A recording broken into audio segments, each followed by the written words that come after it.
যাই যা কিছু করছে কল্পনা করছে, কিন্তু তিনি শুধু গীতাকে আশ্রয় করেছিলেন। গীতাকে আশ্রয় করেছিলেন বলেই দেখুন মৃত্যুযোগ হয়তো ওনার ছিল ওই সময়, কিন্তু তিনি নামকে আশ্রয় করেছেন, গীতাকে আশ্রয় করেছেন।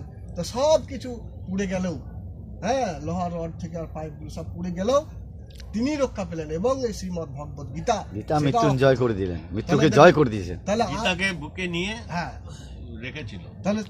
তাহলে সেজন্য আমাদের নামের মাহাত্ম্য আছে কিনা আমরা তো দেখলাম, প্রত্যক্ষ করলাম, তাই আমরা বলি। তাই এখানে প্রশ্ন করছেন একটা, অর্জুন জিজ্ঞেস করছেন, আমরা ধ্যান যোগে চলে যাই। ধ্যান যোগে বলছেন যে যারা ধরুন যোগ থেকে বা কর্ম থেকে ভ্রষ্ট ব্যক্তি, যেমন আপনারা সবাই এসেছেন, তো মানে কোথায় যাচ্ছেন? মুক্তির পথে। কিন্তু যদি তার আগে যদি মৃত্যু হয় তার কি ফল হয়, এই প্রশ্নটা করছে, সেই উত্তরটা আমি দিই। বলছেন কচ্চিৎ ন ভয়া বিভ্রষ্ট ছিন্ন অগ্রম এব নশ্বতি অপ্রতিষ্ঠ মহাবাহু বিমূঢ় ব্রাহ্মণপতি। হে মহাবাহ কৃষ্ণ, মন দিয়ে শোনেন, বেশি সময় নেই আমাদের।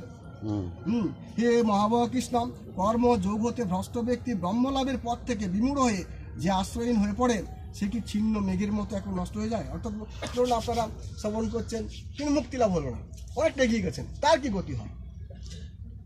সকলে তো চেষ্টা করছে মুক্তি লাভের জন্য, হয়তো হলো না, তার কি মৃত্যু, তার কি গতি হয়? এতৎ মে সংশয়ম কৃষ্ণম ছেত্তুম অহর্ষি অশেষতম তৎ অন্য সংশয়স্য অশ্য ছেত্তা নহি উপপদ্ধতি। হে কৃষ্ণ, তুমি কেবল আমার এই সংশয় দূর করতে সমর্থ, কারণ তুমি ছাড়া আর কেউ আমার এই সংশয় দূর করতে পারবে না। ভগবান কি বলছেন? পার্থ নৈব ইহ ন অমূত্র বিনাশতস্য বিদ্যতে নহি কল্যাণকৃত কশ্চিৎ দুর্গতিম তাত গচ্ছতি। ভগবান বললেন, শুভ অনুষ্ঠানকারী ইহলোকে পরলোকে কোনো দুর্গতি হয় না, মানে এই লোকেও দুর্গতি হয় না, পরলোকে হয় না। কি হয় সেটা ভগবান তখন বলছে, মানে বুঝতে পারছেন?